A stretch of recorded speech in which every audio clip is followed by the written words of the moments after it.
Hello friends, कसे आहात सगळे? आजचा व्हिडिओ मराठीत करायचा ठरवला आहे कारण आजची रेसिपीच आपली महाराष्ट्रीयन आहे. तर मग चला आता बनवूयात नागपूर स्पेशल गोळा भात आणि कढी.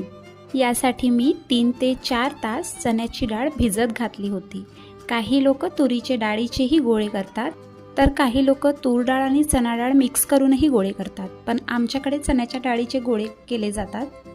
त्यासाठी चण्याच्या डाळीमध्ये मिरची, लसूण आणि कोथिंबीर घालून बारीक केलं आणि नंतर त्यात थोडंसं मीठ घालून मिक्स करून ठेवून दिलं. आता एका कढईत थोडंसं तेल घालून तांदळाला परतून घेतलं आणि दुप्पट इतकं पाणी घालून शिजवायला ठेवलं आहे. व्हिडिओत दाखवल्याप्रमाणे असं थोडंसं पाणी बाकी असताना मुठ्या वळून असे गोळे करून सगळे ठेवून घेतलेले आहेत.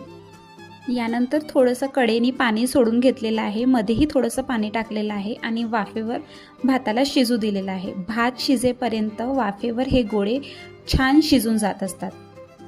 तुम्ही इथे बघू शकता भात खूप चांगला शिजलेला आहे, सोबतच गोळेही झालेले आहेत. गोळ्यांचं थोडंसं मिश्रण मी वाचून ठेवलेलं होतं आणि आता मी इथे कढीची तयारी करून घेते आहे.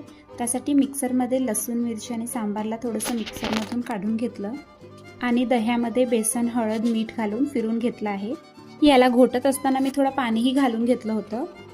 आता एका भांड्यामध्ये मोहरी, जिरं, कढीपत्त्याची फोडणी केलेली आहे.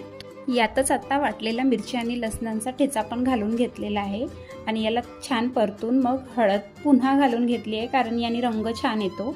मग घोटलेलं दही आणि थोडं पाणी घालून आता याला ढवळत राहायचं आहे. याला असंच सोडून नाही द्यायचं, नाहीतर दही फाटतं. तरी आपण महाराष्ट्रीयन कढी करत असलो तरीही प्रत्येकाची घरी कढी करायची पद्धत वेगळी वेगळी असते.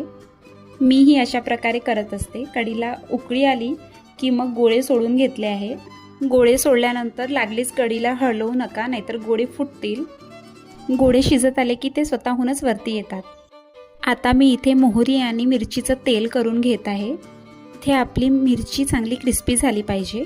आता मी इथे काही गोळे काढून घेतलेले आहेत.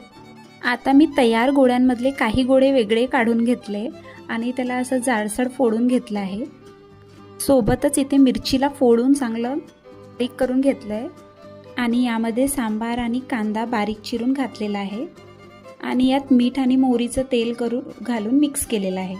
आमच्याकडे गोळ्यांना असं फोडून खाल्लं जातं. तुमच्याकडेही असं करतात का? मला नक्की सांगा कमेंटमध्ये. मराठीत व्हिडिओ करण्याचा हा माझा पहिलाच प्रयत्न आहे. काही चुकलं असेल तर मला नक्की सांगा. अशी ही विस्मरणात चाललेली गोळा भात आणि कढी गोळ्याची रेसिपी तुम्हाला कशी वाटली मला नक्की सांगा. व्हिडिओ शेवटपर्यंत बघितल्याबद्दल तुमचं खूप खूप धन्यवाद.